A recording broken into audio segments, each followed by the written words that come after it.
اسی طرح شادی شدہ مرد اپنی عورت کے ساتھ زندگی بھر کبھی بھی جمع کر سکتا ہے، رات میں سو سکتا ہے. کہ اے اللہ کے رسول، وہ شخص ہلاک و برباد ہو جائے جو رمضان کا مہینہ پایا لیکن اس کا ادب نہیں کر سکا. ایک روزے کو چھوڑنے کا گناہ فرمایا گیا 600 سال تک اسے دوزخ میں رکھا جائے گا. اسے بہت سارے فائدے گنائے جاتے ہیں نا. روزہ رکھنے سے کینسر نہیں ہوتا، روزہ رکھنے سے جسم کے فاسد مادے ختم ہو جاتے ہیں، نکل جاتے ہیں. ڈاکٹرز بھی مشورہ دیتے ہیں مہینے میں ایک مرتبہ، ہفتے میں ایک مرتبہ باڈی کو فری چھوڑنا چاہیے. تو یہ تو جسمانی فائدے تو رکھے گئے ہیں، لیکن اگر تم روزہ اس نیت سے رکھ رہے ہو کہ میری باڈی صحیح ہوتی رہے، تو گویا کہ تم تو اپنی دنیاوی غرض سے روزہ رکھ رہے تھے. یہ فائدے تو ملنا ہی ملنا ہے، یہ فائدے یوں بھی ملیں گے اللہ تعالیٰ کی طرف سے آپ کو، لیکن نیت وہ نہیں. روزہ رکھنے کی نیت یہ ہو کہ میرا رب مجھ سے راضی ہو جائے اور مجھے رب تبارک و تعالیٰ کا خوف اور تقوی حاصل ہو جائے. نیت میں برکت ہے، اور جن کاموں کو آپ اچھی نیت سے کریں گے اسی طرح ان کاموں میں اثر بھی پیدا ہوگا. روزہ رکھنے سے پہلے آج نیت یہی کریں کہ مولا تعالیٰ یہ روزہ میرے تمام برے اعمال کے لیے کفارہ ہو جائے، یہ ڈھال بن جائے.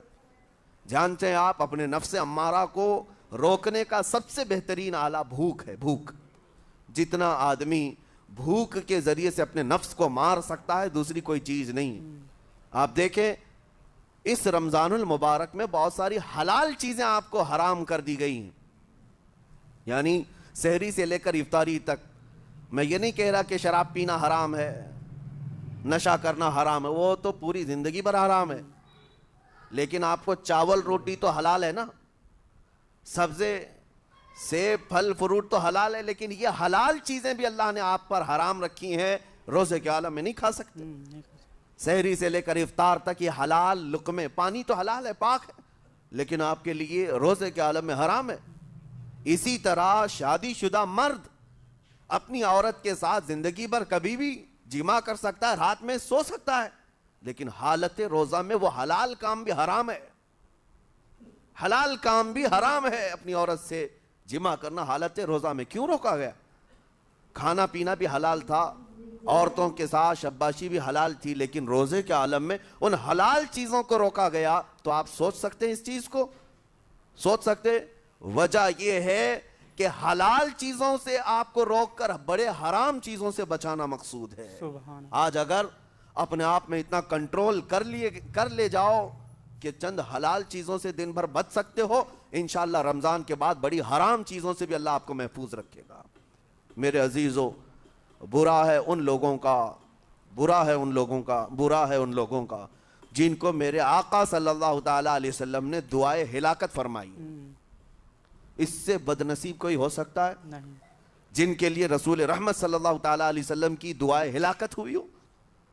حضور صلی اللہ تعالیٰ علیہ وسلم ایک دن مسجد نبوی شریف میں تشریف لے جا رہے تھے. منبر پر آپ نے قدم رکھا، آمین کہا. پھر دوسرے زینے پر قدم رکھا، آمین کہا. تیسرے زینے پر قدم رکھا، آمین کہا. خطبہ مکمل کیا. صحابہ نے پوچھا یا رسول اللہ صلی اللہ علیہ وسلم، ہر زینے پر آپ قدم رکھتے ہوئے آمین کس لیے کہہ رہے تھے؟ سنو، رسول پاک صلی اللہ علیہ وسلم ارشاد فرماتے ہیں کہ میں جب پہلے زینے پر قدم رکھا تو سید الملائکہ جبرائیل امین آئے اور دعا کرنے لگے. کیا دعا کیا؟ یوں کہا، یا رسول اللہ صلی اللہ علیہ وسلم، وہ شخص ہلاک و برباد ہو جائے جو آپ کا نام سنے اور پھر اس کے بعد درود نہ بھیجے. حضور فرماتے میں نے آمین کہا. حضور کا نام سنتے ہی آپ کی زبانوں پر درود آ جانا چاہیے.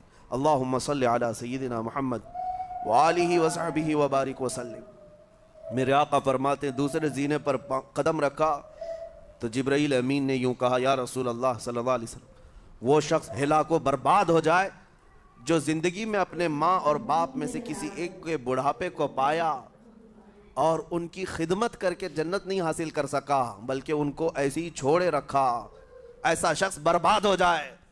حضور فرماتے میں نے آمین کہا. آمین. پھر جبرائیل امین نے کہا تیسرے زینے پر قدم رکھتے ہی. میرے آقا فرماتے ہیں جبرائیل نے یوں دعا کی کہ اے اللہ کے رسول، وہ شخص ہلاک و برباد ہو جائے جو رمضان کا مہینہ پایا لیکن اس کا ادب نہیں کر سکا، سبحان اللہ، اس کا احترام نہیں کر سکا. حضور فرماتے میں نے اس پر بھی آمین کہا. جس کی ہلاکت کے لیے جبرائیل امین دعا کر رہے ہوں اور اس دعا پر سید الانبیاء آمین کہہ رہے ہوں، ایسے شخص کی بربادی کا کیا انجام ہو سکتا ہے؟ وہ کتنا بد نصیب ہوگا۔ اسی لیے میرے عزیزوں، مسلمانوں میں یہ رواج ہی نہیں ہونا چاہیے کہ اٹھ کر کے پوچھتے رہیں روزہ ہے کہ نہیں ہے، روزہ ہے کہ نہیں۔ مسلمان ہے تو روزہ ہے، اور یہ کوئی آپشنلی عبادت نہیں ہے کہ 4 رکھ لیا 2 نہیں رکھا، آپشنلی نہیں، یہ فرض عین ہے۔ ایک روزے کو چھوڑنے کا گناہ فرمایا گیا 600 سال تک اسے دوزخ میں رکھا جائے گا، 600 سال تک۔ یہ معمولی چیز نہیں ہے۔ اور جن کے پچھلے روزے قضا ہو چکے ہیں معاف نہیں ہوں گے، تھپڑ مار لیں گال پہ، توبہ توبہ کر لیں، معاف نہیں ہوں گے۔ توبہ تو کرنے کے ساتھ ساتھ قضا بھی کرنا ہوگا، جب موقع ملے سال بھر میں اپنے چھوٹے ہوئے روزوں کو واپس کرنا ہے۔ اس کی اہمیت میں آپ کو بتا دوں، ایک روزہ اگر جان بوجھ کر کے کسی نے توڑا یا چھوڑا تو جانتے ہیں اس کا کفارہ کیا ہے؟ اس کا کفارہ یہ ہے کہ اس کے بدلے میں دوسرے دنوں میں 60 روزے کنٹینیو رکھے۔ رمضان کا ایک روزہ پورا کرنے کے لیے 60 روزے رکھنے پڑ جائیں گے۔ ہاں، اگر کسی عذر کی وجہ سے، کسی تکلیف کی وجہ سے چھوڑا تھا، بیمار تھا یا سفر میں تھا یا تکلیف کی شدت تھی، اس وجہ سے روزہ چھوڑا تھا، تو اس کے بدلے میں ایک روزے کی قضا ایک ہی روزہ ہوگی۔ لیکن بغیر کسی عذر کے، شہوت کی وجہ سے، نفس پرستی کی وجہ سے توڑا تھا یا چھوڑا تھا تو پھر 60 روزے رکھنے پڑ جائیں گے۔ اس سے اندازہ ہوتا ہے کہ ایک روزے کی اہمیت کیا ہے رمضان کے۔ اسی لیے میرے عزیزو، یہ روزے آسان ہیں، روزے آسان ہیں، اس کو رکھ لو، اس کی جزا بہت بڑی ہے، اس کی جزا بہت بڑی ہے۔ ویسے بھی آپ دوسرے دنوں میں لیٹ ناشتہ کرنے کے بھی عادی ہیں۔ ممبئی والوں کا تو حال یہی ہے، 12 بجے کے بعد 1 بجے 2 بجے تو ان کے ناشتے ہوتے ہیں، دوپہر کا کھانا تو شام 5 بجے ہو رہا ہوتا ہے۔ بس وہ ناشتہ سکپ کرنا ہے، دوپہر کے کھانے جو آپ کے ہوتے ہیں اس سے اور تھوڑا ایکسٹینڈ کر لیں تو افطاری کا وقت آ جاتا ہے۔ کوئی بہت بڑی دقت کی بات نہیں، کوئی بہت بڑے بوجھ کی بات نہیں، آسان ہے۔ آج الحمدللہ ہمارے 5 سال 6 سال کے بچے روزہ رکھ لیتے ہیں، تو بڑوں کو تو اللہ نے جو طاقت عطا کی ہے، روزہ ہرگز ترک مت کرو۔ لیکن ساتھ میں آج یہ میسیج ضرور دوں گا، نیت یہ کرو کہ مجھے تقوی مل جائے، مجھے پرہیزگاری مل جائے۔ اور یہ آپ کو خود چیک کرنا ہوگا، روزانہ رات کو نماز میں کھڑے ہو جاؤ تراویح کے، دیکھو کہ کتنی تبدیلی آ رہی ہے۔ آج میں نے روزہ افطار کیا، میرے اندر بدلاؤ آیا کہ نہیں آیا؟ اور اگر نہیں آ رہا ہے، کوئی تبدیلی نہیں آ رہی ہے، تو اس کا مطلب ہے آپ تقوی نہیں حاصل کر رہے، آپ تو روز مرہ کی روٹین پر چل رہے ہو۔ روٹین پر چلنے کا مطلب یہ روزہ نہیں ہے۔ روزہ تقوی دے کر جاتا ہے بندے کو، روزہ خوف خدا دے کر جاتا ہے بندے کو۔ اسی لیے میرے عزیزو، آج دیکھیں آپ بہت ساری برائیوں سے رمضان میں بچ جاتے ہیں، تھوڑی اور محنت کی ضرورت ہے۔ ہم نے دیکھا ہے بہت سارے گھروں میں، باقی عیاش گھروں کی مجھے کوئی وہ نہیں ہے، ان سے کوئی لینا دینا نہیں، لیکن نارمل مسلمانوں کے گھروں میں بھی ہوتا یہ ہے، عورتیں بچوں کو تلقین کرنا شروع کر دیتی ہیں، گانے بند کرو، ٹی وی بند رکھو، بہت ساری چیزیں بند رکھو کہ رمضان آیا ہوا ہے۔ اور رمضان میں اگر ٹی وی لگا بھی لیا تو کچھ اسلامک چیزیں دیکھنے لگ گئے۔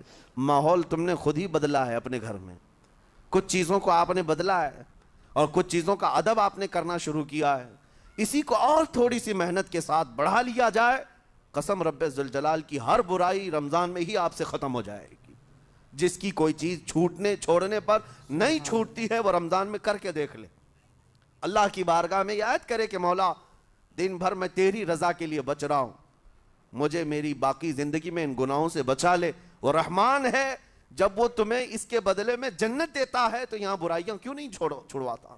یقیناً وہ برائیوں کو تم سے دور کرے گا۔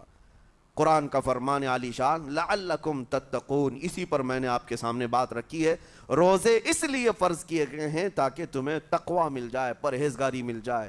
بعض لوگوں کو دیکھا گیا ہے رمضان المبارکہ میں بھی وہ اپنی بری حرکات سے باز نہیں آئے، ان کی روٹین ویسی ہی جاری رہی، نعوذ باللہ نظروں کی خطائیں بھی باقی رہیں۔ اور سب سے بری چیز یہ ہے کہ رمضان میں شیطان کی نیابت اگر کوئی کر رہا ہوتا ہے تو تمہارا یہ موبائل فون ہے۔ اکثر لوگ یہ سمجھتے ہیں کہ اس موبائل فون کو ہم استعمال کرتے ہیں تاکہ ٹائم پاس ہو جائے, روزہ کا وقت قریب آ جائے. اس ٹائم پاس کے چکر میں تم کیا کیا دیکھتے رہ جاتے ہو اور کہاں تک یہ چیزیں پہنچاتی ہیں تمہیں اندازہ بھی نہیں ہوتا, احساس بھی نہیں ہوتا. تو تمہاری رہی صحیح عبادت کو بھی یہ ہضم کر جاتا ہے, کھا جاتا ہے. اس کے استعمال پر اگر کنٹرول ہے تو خوب استعمال کرو, لیکن کنٹرول نہیں ہے تو اے نوجوانوں اس کا بھی روزہ رکھو. اس انٹرنیٹ کی بلاؤں سے محفوظ ہو جاؤ. اس لیے کہ بہتوں کو میں نے دیکھا ہے, ان کے دن بھر اور رات بھر رمضان میں سوشل نیٹ ورکس پر مصروفیت ویسی کی ویسی ہے جیسے دوسرے دنوں میں تھی. وہ رات بھر چیٹنگ میں بھی مصروف ہیں, ایک دوسرے کو ادھر ادھر بھیجنے میں بھی مصروف ہیں. ساری چیزیں جوں کی توں چل رہی ہیں. تو تمہارے موبائل نے تمہیں تقوی سے بہت دور رکھا ہے, تمہیں رب تعالیٰ کے قریب ہونے نہیں دیتا. اپنے آپ کو بدل لو. ظاہر سی بات ہے یہ سخت چیز ہے, اگر کوشش کرو گے تو بچ جاؤ گے, اور تقوی اتنی آسانی سے تو نہیں ملتا. اپنے آپ کو سٹرگل کرو, انشاءاللہ العزیز دل پاک ہو جائے گا. پھر آپ کو اپنی زندگی کے اندر جو اجالے نظر آئیں گے وہ خود آپ محسوس کریں گے. آپ محسوس کریں گے گناہوں کے اندھیروں نے دل پر ایسی کالک رکھی ہے کہ آپ کو کچھ بھی یہاں پر سمجھ میں نہیں آتا. ورنہ نمازوں کا لطف ایسا ہے, قرآن کا مزہ ایسا ہے, جسے یہ لگ جائے دنیا کی کوئی نعمت اس کے سامنے ہیچ نظر آتی ہے, کوئی چیز اسے اچھی نہیں لگتی. لیکن کب؟ جب اسے تقوی کا اجالا حاصل ہو جائے. میرے عزیز, اللہ کریم کی بارگاہ میں دعا گو ہوں, مولا قدیر و جبار ہم سب کو تقوی و پرہیزگاری عطا فرمائے, اور ہم سب کے روزوں سے اللہ تعالی ہمیں پرہیزگاری عطا فرمائے. ان روزوں کے انوار اور برکات اور رمضان کے احترام کی ہمیں توفیق عطا فرمائے. مولا کریم تیری خشیت سے اور تیرے خوف سے آنکھیں جو بھیگتی ہیں ان آنکھوں میں. ماشاء اللہ, کتنا پیارا بیان کیا ہے مفتی سلمان اجہری صاحب نے. اگر آپ چاہتے ہیں کہ اسی طرح اسلامک ویڈیو آپ تک پہنچتے رہیں تو اس ویڈیو کو لائک کر کے چینل کو سبسکرائب ضرور کریں. تو ملتے ہیں نیکسٹ ویڈیو میں, تب تک اپنا خیال رکھیں.